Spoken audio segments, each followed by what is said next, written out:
بسم اللہ الرحمن الرحیم۔ السلام علیکم عزیز طلباء، میں آصف رائے۔ عزیز طلباء، آج ہمارے پاس جماعت ہفتم اور اس کا لیکچر نمبر 7 ہے۔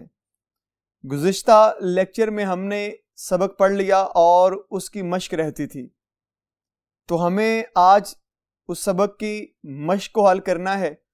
تو آئیے چلتے ہیں بورڈ کی جانب۔ جی عزیز طلباء، ہم نے جو گزشتہ لیکچر پڑھا لیکچر نمبر 6 تھا، سبق تھا سب سے اونچا جھنڈا ہمارا ہے۔ ہم نے یہ سبق پڑھا تھا اور اس کے مشکل الفاظ کے معنی کیے تھے، اور ایک مشق میں سے سوال نمبر 3 بھی پڑھا تھا۔ ابھی جو ہمارے پاس لیکچر ہے وہ اس سبق کی مشق پر مشتمل ہے، تو ہم نے سب سے پہلے دیکھنا ہے کہ ہمارے کچھ سوالات کے مختصر جوابات ہیں۔ سوال پڑھ کے اس کا جواب دیکھتے ہیں۔ آپ اپنی کتاب پہ ان کو تحریر کرتے جائیے یا اپنے پاس کسی بھی صفحے پر ان کو لکھ لیجئے گا۔ جی پہلا سوال، کیا غلام قوموں کا بھی پرچم ہوتا ہے؟ جواب اس کا یہ ہے، جی نہیں، غلام قوموں کا کوئی پرچم نہیں ہوتا۔ پرچم صرف آزاد قوموں کا ہوتا ہے، جو ان کی آزادی کی علامت ہوتا ہے۔ جی سوال نمبر 2، ہمارے قومی پرچم پر بنا ہوا چاند ستارہ کس بات کی علامت ہے؟ جواب، قومی پرچم پر بنا ہوا ہلال ہماری ترقی کا رہبر ہے۔ ہلال پہلی رات۔ جی یہاں تک اس کا جواب ابھی مکمل نہیں ہے، چلتے ہیں اگلے بورڈ پر اور وہاں پہ اس جواب کو پورا کرتے ہیں۔ جی دیکھیے گا، پہلی رات کے چاند کو کہتے ہیں۔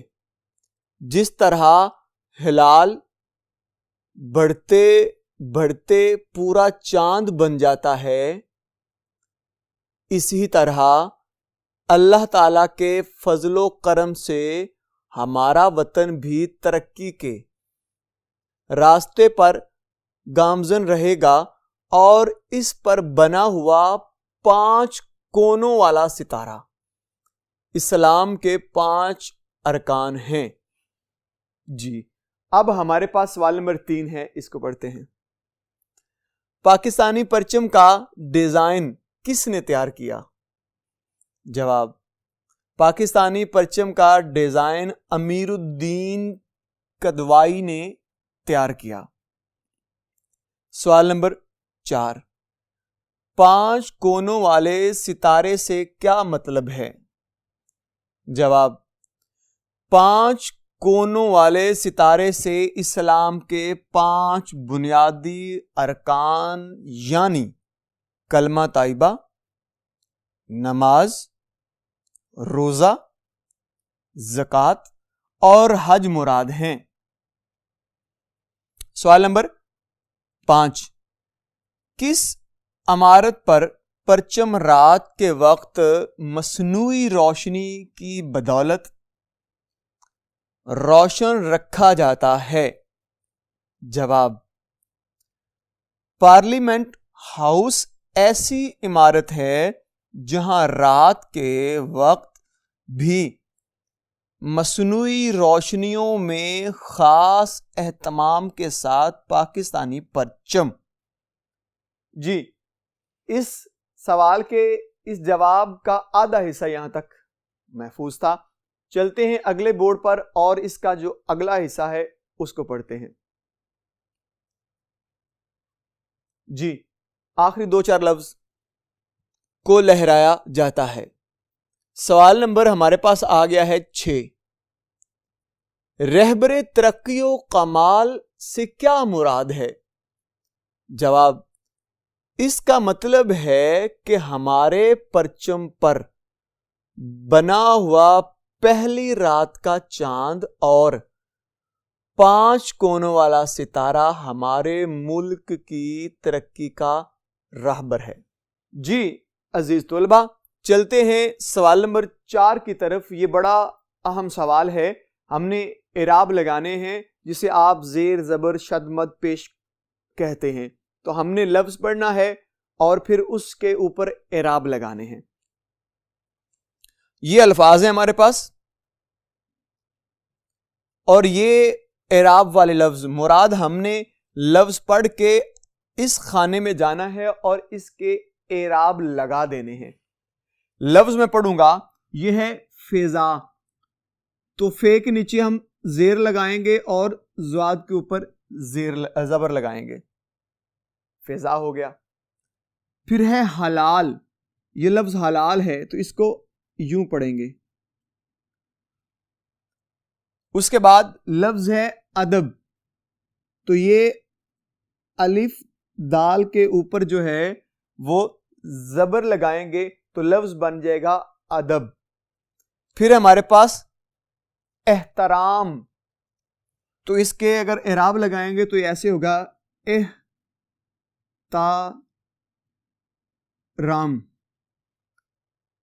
احترام۔ جی اس کے بعد لفظ ہے اختتام،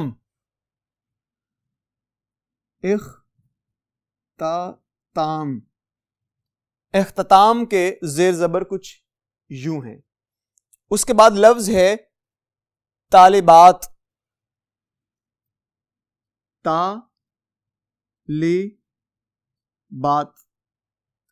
اس کے بعد ہے شکل،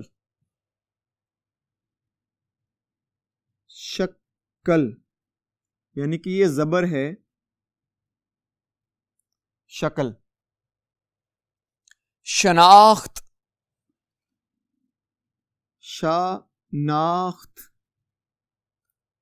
اس کے بعد دکان،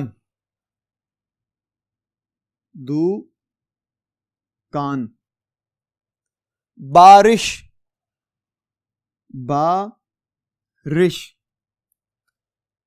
توجہ،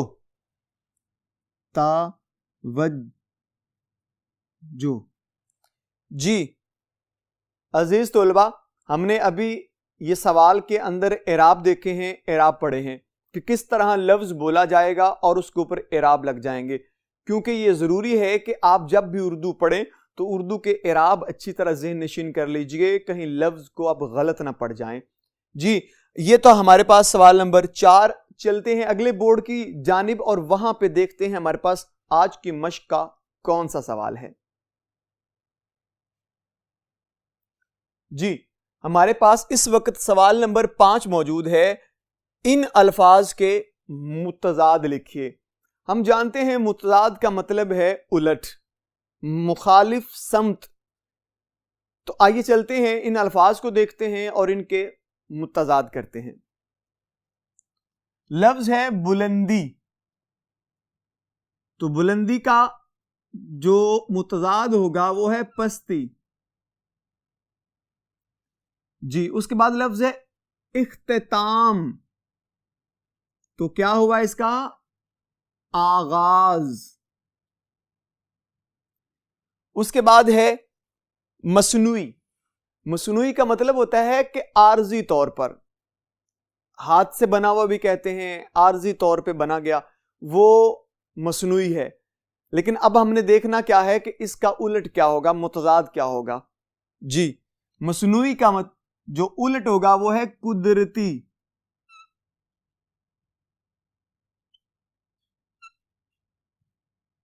جی اس کے بعد ہے لفظ طلوع۔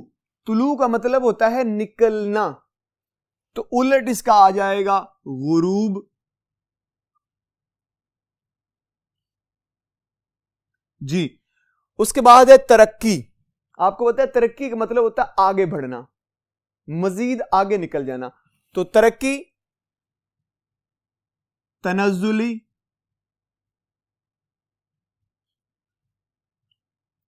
جی سوال نمبر 5 کو ہم نے بڑی اچھی طرح سے حل کر لیا ہے اور آپ کو سمجھ بھی آ گئی ہوگی۔ اب ہم نے دیکھنا ہے سوال نمبر 6، یہ کیا ہے؟ جملوں میں اس طرح استعمال کریں کہ مفہوم واضح ہو جائے۔ یہ 4 ہمارے پاس الفاظ ہیں، ان کو ہم نے جب استعمال کرنا ہے جملے میں تو ان کا مطلب مفہوم واضح ہو جائے گا. دیکھیے گا، کان پڑی آواز سنائی نہ دینا.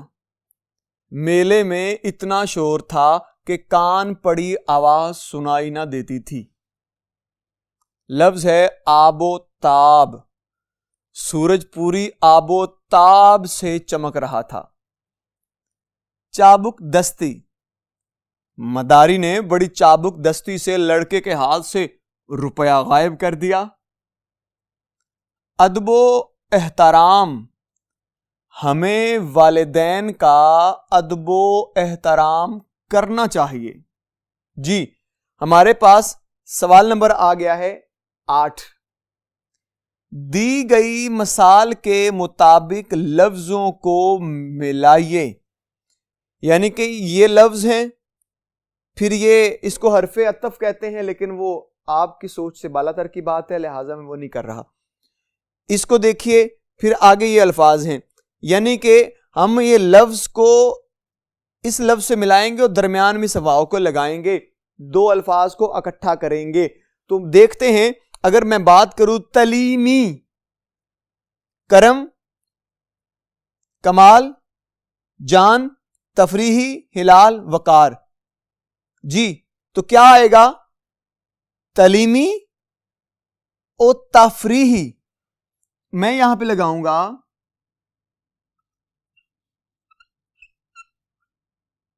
تعلیمی و تفریحی.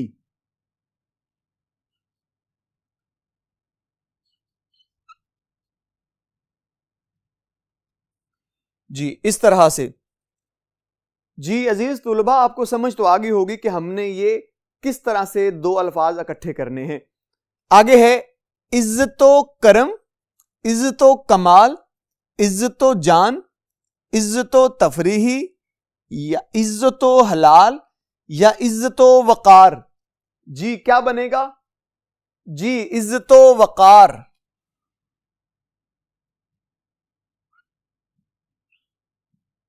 عزت و وقار. اس کے بعد لفظ ہے ترقی و کرم، ترقی و کمال، ترقی و جان، ترقی و تفریحی، ترقی و ہلال یا وقار. جی کیا بنے گا ترقی کے ساتھ؟ جی ترقی و کمال. ترقی و کمال. جی اس کے بعد ہے ستارہ.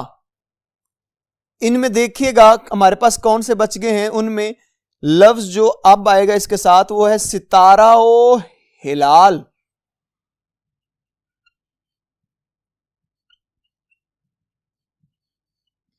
ستارہ و ہلال. اب دیکھیے گا ہمارے پاس یہ 2 رہ گئے ہیں، فضل رہ گیا ہے اور دل رہ گیا ہے. ذرا غور کیجیے اور دیکھیے گا کہ فضل کے بعد کون سا لفظ لگے گا جو اس کے ہمائنی ہے، اس کی طرح کا ہے. فضل و کرم. جی یہاں پہ آئے گا فضل و کرم. فضل و کرم. ایک ہی لفظ بچ گیا ہمارے پاس، دل. تو دل کا جان، دل و جان.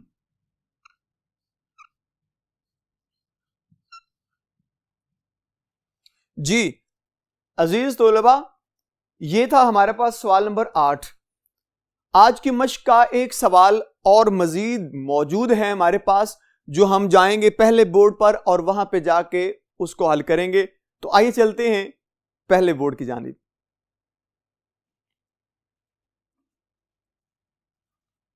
جی عزیز طلباء، ہمارے پاس اس وقت سوال نمبر 9 موجود ہے. ہم نے اس سوال کو پڑھنا ہے اور اس کے بعد دیکھتے ہیں کہ اس سوال میں کیا چیز ہے. دیکھیے، دی گئی مثال کے مطابق جملے بنا کر متشابہ الفاظ کا فرق واضح کریں. عزیز طلباء، یہ جو متشابہ ہے اس کا مطلب ہوتا ہے ایک ہی طرح کے، یعنی کہ ان کی آواز ایک ہی طرح کی مل رہی ہو، ایک آواز پیدا کر رہے ہوں. جس طرح یہاں پہ ہے علم، یہ بھی علم ہے، یہ بھی علم ہے. حلال ہے یہ بھی حلال ہے، یہ بھی نقطہ ہے یہ بھی نقطہ ہے، لیکن معنی میں واضح فرق ہوگا، لیکن پڑھنے میں ایک ہی آواز پیدا کرتے ہیں۔ لفظ ہے علم، اس کا مطلب ہوتا ہے غم، یہ ہے علم، اس کا مطلب ہوتا ہے جھنڈا۔ اگر میں علم پڑھتا ہوں تو اس کا مطلب غم ہے، اور اس کا جملہ کیا بنتا ہے؟ رنج و علم زندگی کا حصہ ہے، انہیں صبر سے برداشت کرنا چاہیے۔ جی، اس کے بعد یہ علم جھنڈا ہوتا ہے، ہم حق و صداقت کا علم بلند رکھیں گے۔ اس کے بعد لفظ ہے حلال، جائز، حلال روزی کمانا بھی عبادت ہے۔ یہ حلال یعنی پہلی رات کا چاند، پرچم پر بنا ہوا حلال ہماری ترقی کا راہبر ہے۔ یہ دونوں لفظ نقطہ، یہ بھی نقطہ ہے، اس نقطے کا مطلب ہے باریک بات، اس نقطے کا مطلب ہے نشان۔ تو پہلے نقطے کا جملہ بناتے ہیں۔ علامہ اقبال کے ہر شعر میں کوئی نہ کوئی نقطہ ہوتا ہے، یہ نقطہ جس کا مطلب ہے نشان۔ اردو حرف تہجی میں بہت سے حروف ایسے ہیں جن میں کوئی نقطہ نہیں۔ جی پیارے بچوں، میں امید کرتا ہوں کہ آج کا لیکچر آپ کو بڑی اچھی طرح سے ازبر ہو گیا ہوگا۔ انشاءاللہ اگلے لیکچر میں پھر آپ سے ملاقات ہوتی ہے، تب تک کے لیے مجھے اجازت دیجیے۔ اللہ حافظ۔